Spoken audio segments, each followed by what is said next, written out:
Have you ever wondered if the fairy tales of giants were more than just stories?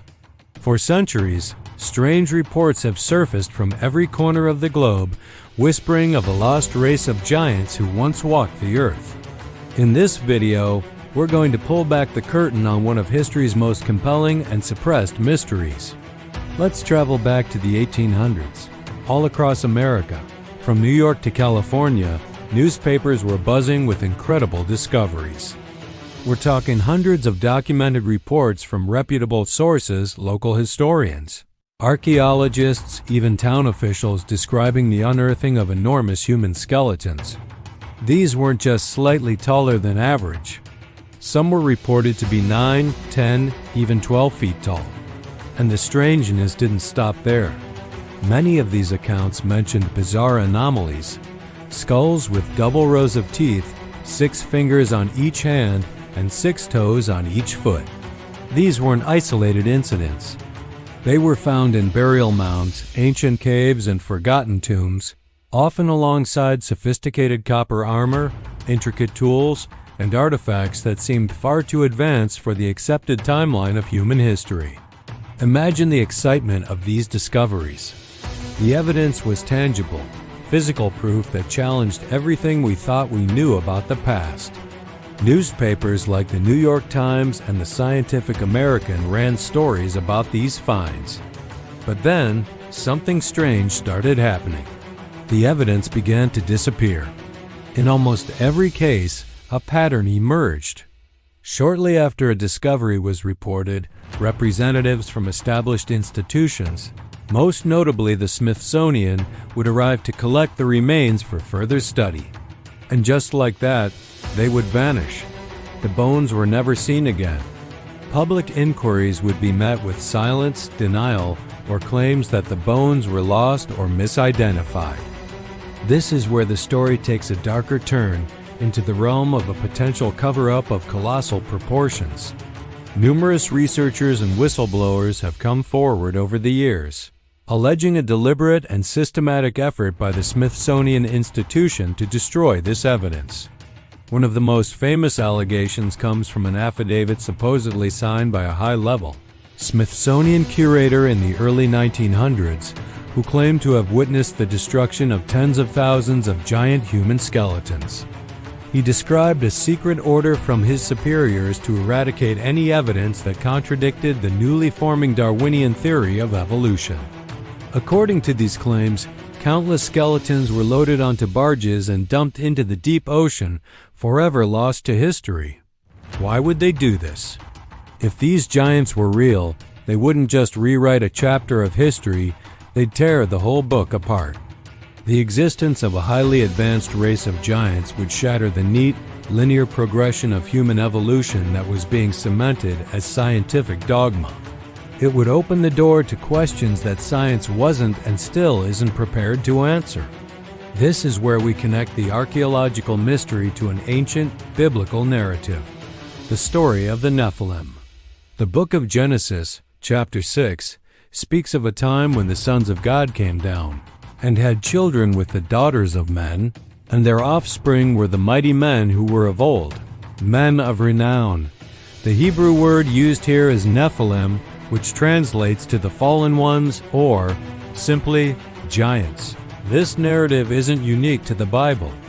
Ancient cultures worldwide, from the Greeks and Romans with their titans, to the Norse with their frost giants, to Native American legends of red-haired giants, all share a collective memory of a powerful race that predated modern humans. Could the skeletons found in the 1800s be the physical remains of these biblical Nephilim? If so, the implications are staggering. It would mean that our history is not just a story of biological evolution, but a spiritual drama of cosmic significance. The trail of evidence doesn't end with missing bones. It's carved into the very stone of our planet. Let's look at the megalithic structures that still baffle engineers today. Travel to Baalbek, Lebanon, and you will find the Temple of Jupiter, which sits on a foundation made of the largest worked stones in the world. 3 of these stones, known as the Trilithon, each weigh an estimated 800 tons. Nearby lies another, the stone of the pregnant woman, weighing a mind-boggling 1,200 tons. To put that in perspective, our most powerful modern mobile cranes struggle to lift 2,000 tons, and that's with today's technology. How did an ancient civilization quarry, transport, and perfectly place these monolithic blocks?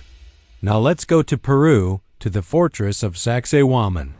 Here we see massive, irregularly shaped stones fitted together with such precision that you can't even slide a piece of paper between them. Some of these stones weigh over 100 tons. Mainstream archaeology tells us this was done by the Incas using simple tools and manpower. But many engineers and local legends disagree. The legends say these walls were built by giants who could soften the stone with a mysterious liquid derived from plants and shape it like clay. Could these incredible structures be the handiwork of the Nephilim, the mighty men of old? Their strength, and perhaps their advanced knowledge, would certainly explain these impossible feats of engineering that we can't replicate even today. This isn't just a historical curiosity. The story of the giants and the Nephilim has profound implications for our present and our future. The Bible describes the period before the Great Flood, the days of Noah, as a time of great wickedness, corruption, and a mixing of the human and the divine or demonic. Jesus himself warned that the end times would be as it was in the days of Noah. Look at our world today. We are on the cusp of radically altering what it means to be human. Through genetic engineering like CRISPR, we are beginning to edit the very code of life.